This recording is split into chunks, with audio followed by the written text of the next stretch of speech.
شروع کرتے ہیں اللہ کے بابرکت نام سے جو بڑا مہربان اور نہایت رحم والا ہے۔ تمام تعریفیں میرے اللہ رب العزت کے لیے ہیں۔ السلام علیکم لسنرز، میں ہوں آپ لوگوں کی ہوسٹ نوشین، اور میں اپنے چینل خوفناک کہانیوں میں اپنے سبھی سننے والوں کو خوش آمدید کہتی ہوں۔ میں امید کرتی ہوں آپ سب لوگ خیریت سے ہوں گے، جہاں ہوں گے خوش ہوں گے۔ آج آپ لوگوں کے لیے میں بہت انٹرسٹنگ ہارر سٹوریز لے کر آئی ہوں جنہیں آپ لوگ بہت پسند کریں گے۔ سلسلہ شروع کرتے ہیں آج کی خوفناک کہانیوں کا۔ بڑھتے ہیں آج کی پہلی خوفناک کہانی کی طرف۔ یہ خوفناک کہانی ایان عباسی انڈیا سے شیئر کر رہی ہیں۔ وہ کہتی ہیں کہ آج آپ کے ساتھ میں دو خوفناک کہانیاں شیئر کرنا چاہتی ہوں، ایک میری مدر کی زندگی میں پیش آنے والی اور ایک میری خالو کی زندگی میں۔ پہلی جو کہانی ہے وہ میری مدر کی زندگی میں جس طرح سے رونما ہوئی۔ ہم لوگ 2 بہنیں 3 بھائی ہیں۔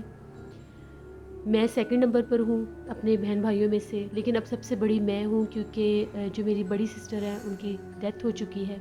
یہ تب کی بات ہے جب میں اپنی امی کے پیٹ میں تھی۔ تو میری امی بتاتی ہیں کہ ایسا ہوا، وہ لوگ گاؤں میں گئے ہوئے تھے، تو وہاں پر میرے ماموں کی شادی تھی، تو امی وغیرہ وہ شادی اٹینڈ کرنے کے لیے گاؤں میں گئے ہوئے تھے۔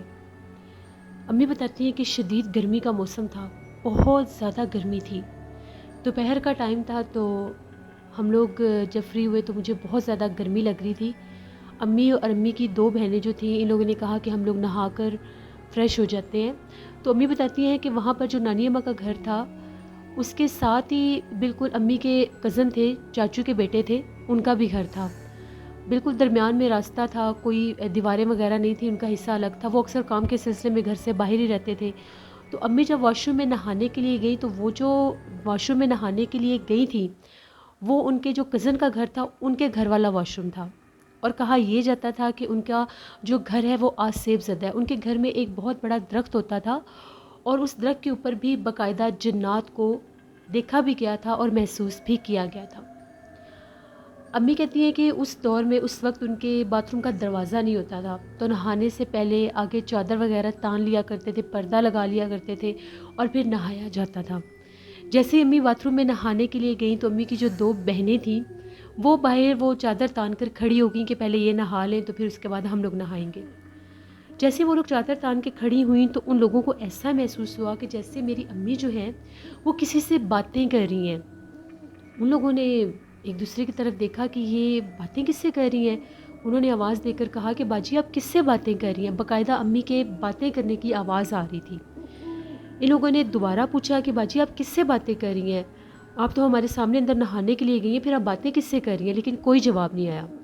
جب 2 سے 3 بار انہوں نے پوچھا، کوئی جواب نہیں آیا، تو بالآخر انہوں نے فوراً سے پردہ ہٹا کر دیکھا، تو ان کی چیخیں نکل گئی۔ وہ بھاگتی ہوئی نانی اماں کے پاس گئیں اور نانی اماں کو جا کر یہ بتایا کہ باجی واش روم میں گری ہوئی ہیں، ان کے ہاتھ پاؤں اور گردن ٹیڑھی ہو گئی ہے، اور ان کی جو آنکھیں ہیں وہ بالکل سفید کلر کی ہو گئی ہیں۔ نانی اماں بھی وہاں سے بھاگتی ہوئی ہیں۔ جب آ کر دیکھا میری امی کی حالت بہت زیادہ خراب تھی، بے ہوش تھی وہ۔ ان کے چہرے کے اوپر پانی کے چھینٹے مارے گئے کہ ان کو ہوش آ جائے۔ جیسے ہی انہیں ہوش آیا، وہ بہت ڈری اور سہمی ہوئی تھیں۔ فوراً سے کپڑے وغیرہ پہنا کر جب ان کو باہر لے کر آئے، تو کچھ ان کی حالت جب سنبھلی، تو نانی اماں نے جب ان سے پوچھا، تو ان کا یہ کہنا تھا کہ جیسے ہی میں واش روم میں نہانے کے لیے بیٹھی، تو میں نے وہاں سے جب پانی کا وہ جو مگ ہوتا ہے اس میں پانی ڈال کر میں اپنے اوپر پھینکنے لگی، تو میرے اوپر پانی ہی نہیں آیا۔ دوسری دفعہ پھر میں نے جب پانی بھر کے اپنے اوپر پھینکنا چاہا، تو پھر پانی نہیں آیا۔ تیسری دفعہ جب دوبارہ میرے ساتھ ایسا ہو، تو میں نے پیچھے پلٹ کر دیکھا، تو ایک بہت بڑا بھیانک ہاتھ تھا۔ وہ پورا وجود نہیں تھا، وہ صرف ایک ہاتھ تھا۔ اس ہاتھ میں وہ مگ پکڑا ہوا تھا، اور وہ پانی غائب ہو رہا تھا۔ وہ بہت ڈراؤنا ہاتھ تھا، کافی بڑا، کوئی انسان کا ہاتھ نہیں تھا، کسی جنات کا ہاتھ تھا۔ اور اس کے ساتھ ایک مرد کی بہت بھیانک آواز بھی آئی۔ میں نے جب وہ آواز سنی، میں اتنا ڈر گئی، اس کے بعد مجھے کچھ بھی پتہ نہیں چلا کہ میں کہاں پر ہوں اور کہاں پر نہیں۔ پھر اس کے بعد میری امی اکثر بے ہوش ہو جایا کرتی تھیں۔ ان کو عجیب و غریب حلیے والے، عجیب و غریب کپڑوں والے، عجیب و غریب چہروں والے لوگ جگہ جگہ پر دکھائی دیتے تھے۔ بہت ان کی طبیعت خراب رہتی تھی۔ ان کو جیسے وہ دورے کی کنڈیشن ہوتی ہے، ایک دم سے وہ نظر آتے تھے تو خوف کے مارے بے ہوش ہو جاتی تھیں۔ پھر ان کا کافی زیادہ روحانی علاج بھی کروایا گیا، تب میری امی جا کر ٹھیک ہوئی۔ یہ میری امی کی زندگی کی ایک کہانی تھی۔ اس کے علاوہ میرے خالو تھے، آج سے 10 سال پہلے کی بات ہے، وہ اکبر پور گئے تھے۔ اکبر پور گاؤں کے بارے میں یہ مشہور ہے کہ وہاں پر ہر گھر میں جنات ہے. وہاں پر کوئی ایسا گھر نہیں ہے جہاں پر جنات نہ ہو. وہ پورے کا پورا گاؤں جو ہے وہ آسیب زدہ ہے. وہاں پر ہر کونے ہر جگہ پر کسی نہ کسی روپ میں کسی نہ کسی قسم کا جنات موجود ہوتا ہے. تو جب میرے خالو اپنے دوست سے ملنے کے لیے اکبر پور گئے، گرمیوں کا ہی موسم تھا، سارا دن انہوں نے اپنے دوست کے ساتھ گزارا. انہوں نے وہاں پر رہنا تھا کچھ دن، تو ان کے جو دوست تھے انہوں نے ان کے سونے کا جو انتظام تھا وہ چھت پر کیا. وہاں پر ان کو چارپائی بچھا کر دی. تو خالو کہتے ہیں میں اوپر جا کر سو گیا، بڑی ٹھنڈی ہوا چل رہی تھی تو مجھے نیند آ گئی. تھوڑی ہی دیر کے بعد میری آنکھ کھلی. جب میری آنکھ کھلی تو وہ اس طرح سے کھلی کہ مجھے ایسا محسوس ہو رہا تھا جیسے جس بستر پر جس چارپائی پر میں سو رہا ہوں وہ ہلکی ہلکی سے ہل رہی ہے. میری آنکھ کھل گئی تو جب میں نے غور کرنا چاہا تو اس وقت بھی میری چارپائی ہل رہی تھی، اور ساتھ ہی مجھے بالکل مدھم سی آواز میں ہنسنے اور کھیلنے کی آوازیں آ رہی تھیں. میں نے ہمت کر کے جیسے ہی ٹرن کر کے دیکھا اپنی گردن کو تو میری چارپائی کے ارد گرد بالکل بونے سے تھے. وہ 7 سے 8 بونے تھے جن کے چھوٹے چھوٹے قد تھے. ان کی سفید داڑھیاں تھیں. ان کے چہرے بہت زیادہ عجیب تھے. وہ ہنس رہے تھے اور کچھ باتیں کر کے میری چارپائی کے ارد گرد چکر لگا رہے تھے. مجھے پتہ چل گیا تھا کہ جیسے اکبر پور کے بارے میں مشہور ہے کہ یہاں پر ہر جگہ پر جنات ہیں، یہاں پر ایسی کوئی جگہ نہیں ہے جو جنات سے خالی ہو. میں اس حد تک سہم گیا، اس حد تک ڈر گیا کہ میں اپنی سانس بھی میں نے رکتی محسوس کی کہ اگر میں نے سانس لیا یا میں ہلا جلا تو کہیں یہ مجھے نقصان نہ پہنچا دے. اس وقت میں اس حد تک خوف میں مبتلا تھا. میں نے آنکھیں بند کر کے بنا ہلے جلے میں نے آیت الکرسی پڑھنا شروع کر دی. جب میں نے آیت الکرسی پڑھنا شروع کی تو جو میرا بیڈ تھا، جو چارپائی تھی، وہ بہت زور زور سے ہلنے لگ گئی. باقاعدہ ایسا محسوس ہو رہا تھا کہ بہت شدید زلزلہ آ رہا ہے. میں پھر بھی ہمت سے لیٹا رہا، میں نے ہمت نہیں ہاری، میں مزید آیت الکرسی پڑھتا رہا. تو ایک دم سے وہ جو شور شرابہ تھا، وہ جو ان کے ہنسنے کی آوازیں تھیں، وہ جو بار بار میری چارپائی کے ارد گرد چکر کاٹ رہے تھے، وہ آوازیں آنا بند ہو گئی اور وہ غائب ہو گئے. جب بالکل سناٹا چھا گیا، چارپائی بھی نہیں ہل رہی تھی، میں نے جب آنکھیں کھول کر ادھر ادھر دیکھا تو وہاں پر کچھ بھی نہیں تھا.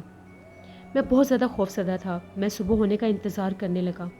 جب صبح ہوئی تو میں نے یہ بات اپنے دوست کے ساتھ شیئر کی تو اس کا یہ کہنا تھا یہاں پر اکثر ہم لوگوں کے ساتھ بھی یہ معاملات ہوتے ہیں، ہمیں بھی اکثر ایسے ہی عجیب و غریب چہروں والے دکھائی دیتے ہیں، عجیب و غریب ہائٹ والے بہت سے مخلوقات ہم لوگ بھی دیکھتے ہیں.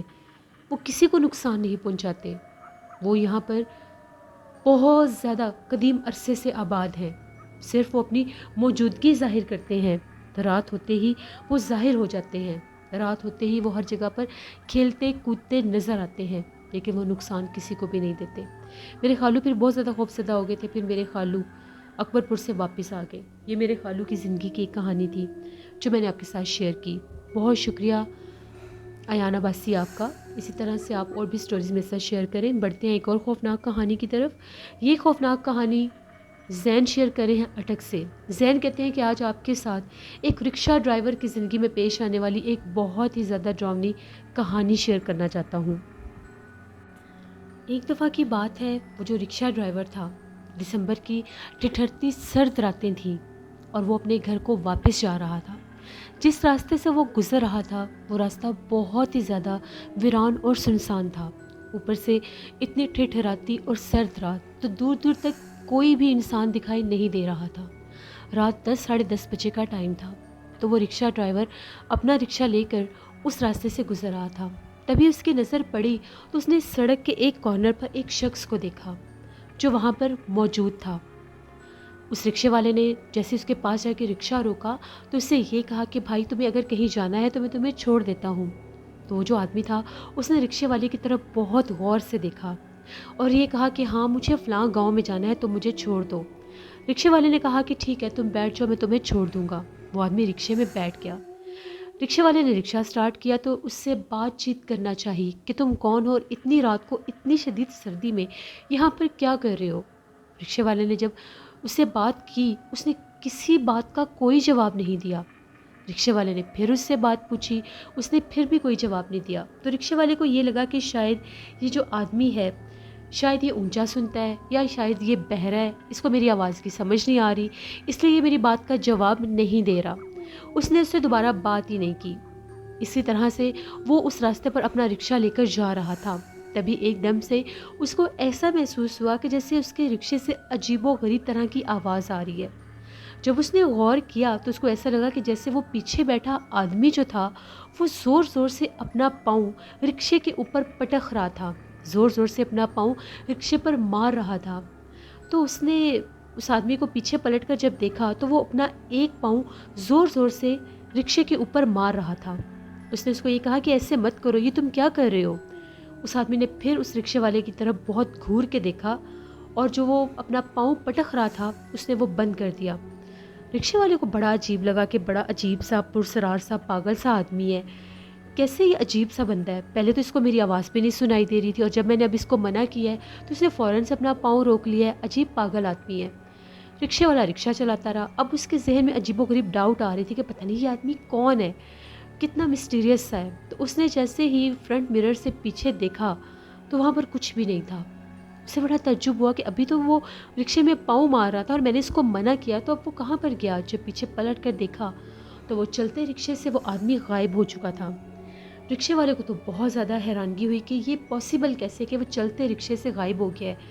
تھا تو وہ بڑا ہی عجیب پاگل سا آدمی تھا، کہیں ایسا تو نہیں ہے کہ اس نے چلتے ہوئے رکشے سے چھلانگ لگا دی ہو، کہیں پیچھے گرا نہ پڑا ہو۔ اس نے فوراً سے اپنا رکشہ روکا، باہر اترا، دیکھا تو دور دور تک سناٹا تھا۔ اس نے اپنا رکشہ پھر پیچھے لے جایا گیا اور دوبارہ سے دیکھنا چاہا کہ میں پھر دیکھتا ہوں کہ یہاں پر تو نہیں کہیں گرا ہوا، لیکن وہ کہیں بھی نہیں تھا، وہ غائب ہو چکا تھا۔ دور دور تک اس کا کوئی نام و نشان نہیں تھا۔ اب رکشے والا بہت زیادہ ڈر گیا، جلدی سے دوبارہ سے رکشے میں بیٹھا اور رکشہ سٹارٹ کر کے تیزی سے وہاں سے جانے لگا۔ تھوڑا ہی ابھی اس سڑک کو ختم ہونے میں تھوڑا ہی ٹائم تھا، تھوڑی سے وہ راستہ رہ گیا تھا تو آگے ایک اور آدمی کھڑا تھا۔ اس کو کچھ حوصلہ ہوا کہ شکر ہے یہاں پر مجھے کوئی اور دکھائی دیا ہے۔ اس نے کہا کہ بھائی تم نے جانا ہے؟ تو اس نے اس کو پہلے اشارہ کر کے روک لیا اور کہا ہاں ہاں مجھے اس گاؤں میں جانا ہے۔ تو رکشے والے نے یہ کہا کہ میرا بھی وہی گاؤں ہے، میں ادھر ہی جا رہا ہوں، تم آ جاؤ بیٹھ جاؤ، میں تمہیں چھوڑ دوں گا۔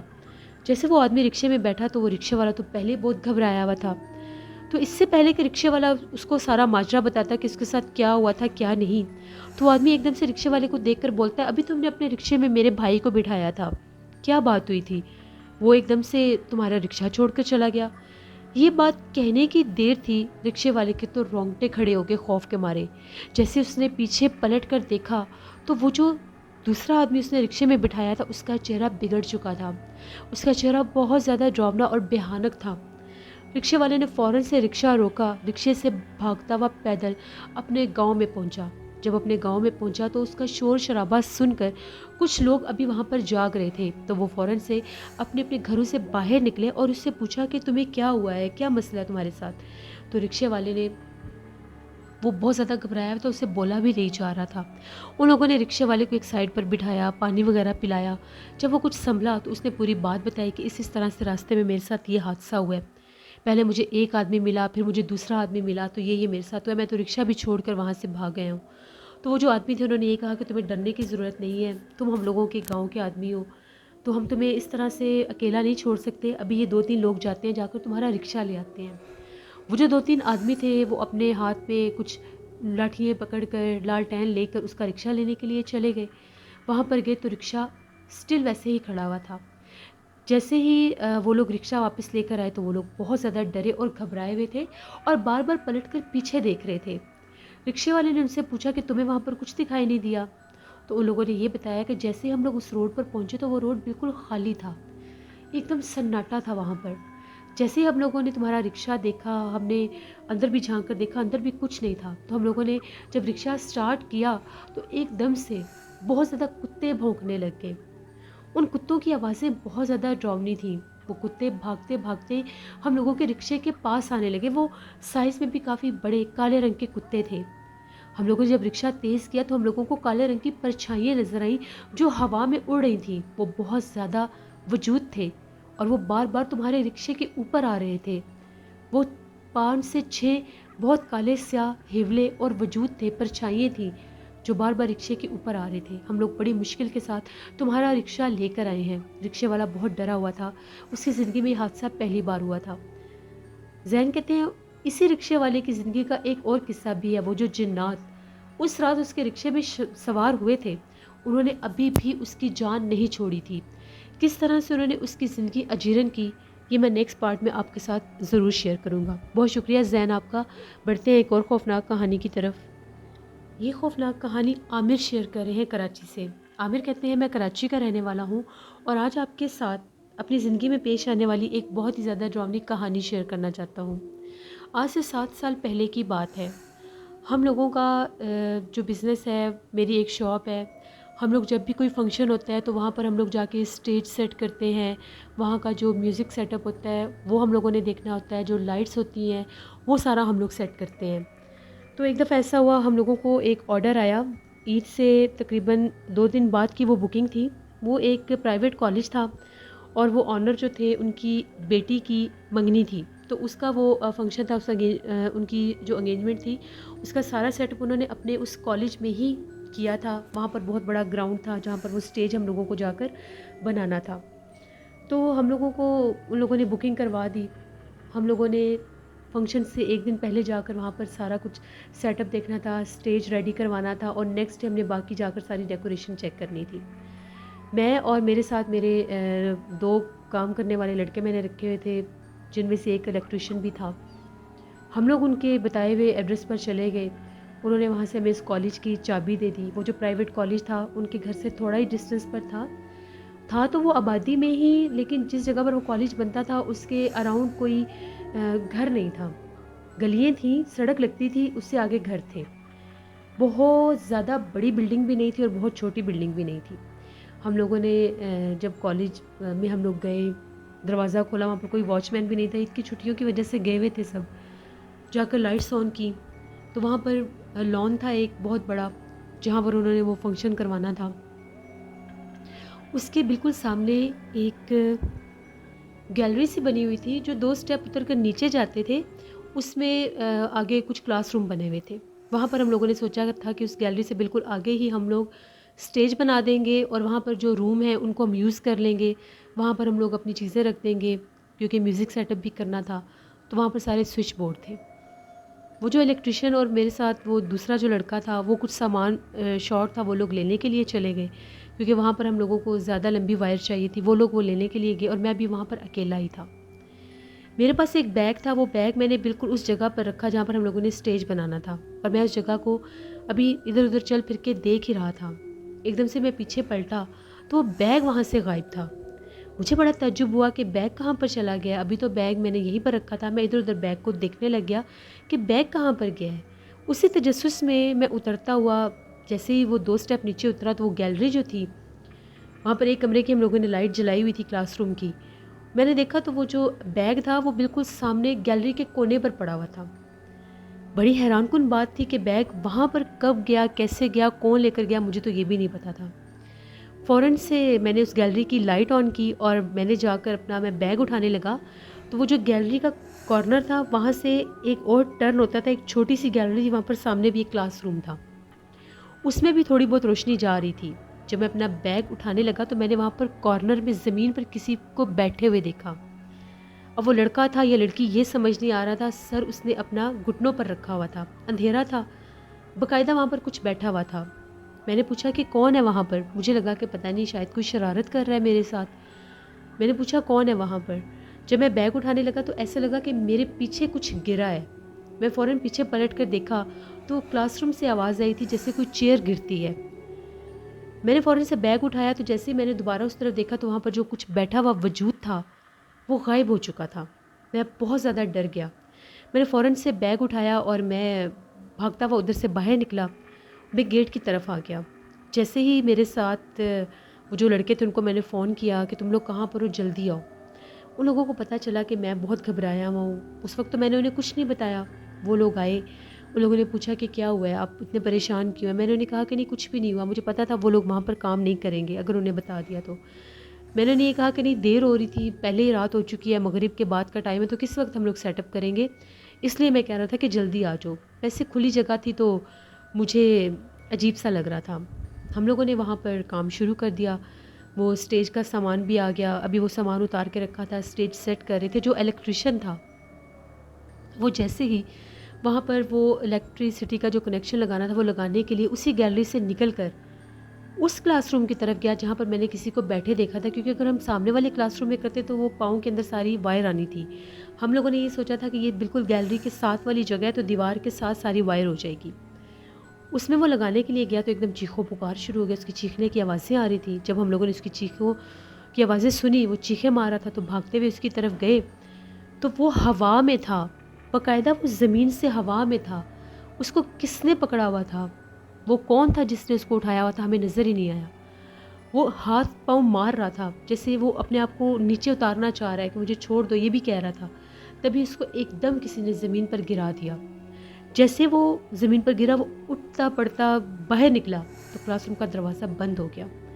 اس کو ہم لوگوں نے جیسے کیسے کر کے اٹھا کر باہر لے کر آئے. وہ تھر تھر کانپ رہا تھا، اس کی گردن کے اوپر ہاتھوں کے نشان بھی تھے. پانی پلایا اس کو. اس نے کہا کہ میں نے کام ہی نہیں کرنا، یہاں سے نکلو. سارا سامان ہم لوگوں نے وہیں پر چھوڑا، کچھ بھی نہیں اٹھایا، صرف اپنے موبائل فون لیے فوراً سے گاڑی میں بیٹھے اور وہاں سے باہر نکلے. اس علاقے سے باہر نکلے جب ہم لوگ ایک جگہ پر ہم لوگوں نے گاڑی کھڑی کی، کچھ اس کی حالت نارمل ہوئی تو اس نے بتایا کہ جیسے میں اس کلاس روم میں گیا، میں نے کلاس روم کا دروازہ کھولا تو ایسا لگا کہ میرے سامنے سے کوئی گزرا ہے. مجھے لگا کہ شاید میرا ہی شیڈو ہے، کیونکہ میں نے اپنے موبائل کی ٹارچ آن کی ہوئی تھی. جیسے میں نے سوئچ بورڈ پر ہاتھ رکھا کہ میں سوئچ آن کرتا ہوں تو مجھے ایسا لگا کہ میرا ہاتھ کسی کے ساتھ ٹکرایا، وہاں پر کوئی موجود تھا تو میں ایک دم سے پیچھے ہٹا.